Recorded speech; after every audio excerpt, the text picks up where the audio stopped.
School service কমিশনের পক্ষ থেকে একটা নোটিশ জারি করে বলা হয়েছে যে it is notified for the information of all concern that the applications of the following candidates war rejected. অর্থাৎ মাল্টিপল অ্যাপ্লিকেশন সেম ক্লাস লেভেলের জন্য, অর্থাৎ ধরে নাও কেউ একাদশ দ্বাদশ বা 9-10 জন্য সেম সাবজেক্টে বা সেম ক্যাটেগরি বা সেম ক্লাসের জন্য একাধিক অ্যাপ্লিকেশন করে ফেলেছে।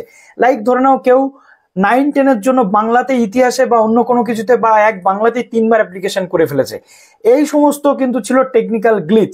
এই টেকনিক্যাল গ্লিচের জন্য সেই সমস্ত ক্যান্ডিডেটদেরকে কিন্তু 4/8/2025 সকাল 11টার সময় relevant application form, original identity proof এবং যে সমস্ত ক্যান্সেলেশনের যে জায়গা রয়েছে, যে অ্যাপ্লিকেশন রিজেক্ট হয়েছে তার একটা প্রমাণপত্র নিয়ে অর্থাৎ স্ক্রিনশট নিয়ে প্রিন্ট করে তাদেরকে কিন্তু যেতে হবে কোথায়, the West Bengal central school service কমিশনের যে দপ্তর রয়েছে, আচার্য সদন, ব্লক EE, সল্টলেক, কলকাতা 7,91,000।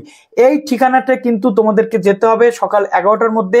আরেকবার বলে দিই কি কি: অরিজিনাল আইডেন্টিটি প্রুফ অর্থাৎ আধার কার্ড বা ভোটার কার্ড নিয়ে যাবে, যে অ্যাপ্লিকেশন ফর্ম রয়েছে সেটা নিয়ে যাবে, রিজেক্ট যেখানে করা হয়েছে বা ক্যান্সেল যেখানে করা হয়েছে তার একটা প্রুফ নিয়ে, প্রিন্ট কপি নিয়ে তুমি যাবে এবং সঙ্গে টোটাল তোমার যে ডকুমেন্টস আছে সেগুলো নিয়ে যাবে।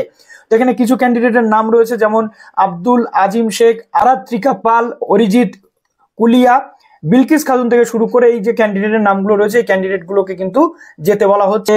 টিচিং এক্সপিরিয়েন্স অর্থাৎ রি এক্সপিরিয়েন্স ডিটেল, অর্থাৎ অনেক ক্যান্ডিডেট রয়েছেন যারা this is notified for all concern that class 9, 10, 11, 12 লেভেলের যে সমস্ত ক্যান্ডিডেটরা রয়েছেন এক্সপিরিয়েন্স ডিটেল তাদেরকে সাবমিট করতে বলা হচ্ছে 5/8 থেকে 11/8/2025 মধ্যে।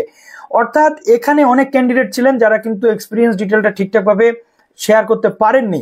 এখানে existing role, teacher code, unique school code, school name, date of first joining এবং এক্সপিরিয়েন্স কাউন্ট দিয়ে এখানে বলা হচ্ছে কমপ্লিটেড ইয়ার্স, অর্থাৎ কত বছর আপনারা এই চাকরিটা করেছেন সেই ইয়ার্সটাই ওখানে দিতে হবে, নাম্বার কিন্তু দিলে হবে না।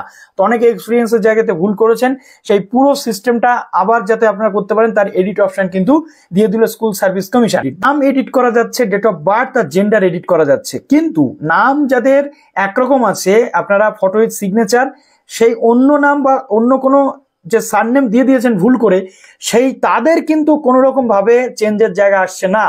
যারা শুধুমাত্র ফটো উইথ সিগনেচার নয় শুধু ফটো আপলোড করেছিলেন তাদেরই একমাত্র রি আপলোডের জায়গা আসছে না। যদি আপনি আপলোড করে থাকেন সেটা ব্লু ব্যাকগ্রাউন্ড হোক বা কালো ব্যাকগ্রাউন্ড হোক বা আমাদের যে সিগনেচার সেই সিগনেচারটা ব্লু কালি হোক, কমিশন যাদের মনে করছে যে এদের আপলোডিং এর প্রয়োজন তাদেরই একমাত্র রি আপলোডের জায়গা দিচ্ছে, না হলে কিন্তু রি আপলোডের জায়গা দিচ্ছে না। ওইভাবে থাক, কোনো অসুবিধা কিন্তু ওতে হবে না যদি আপনি রি আপলোড না করতে পারেন।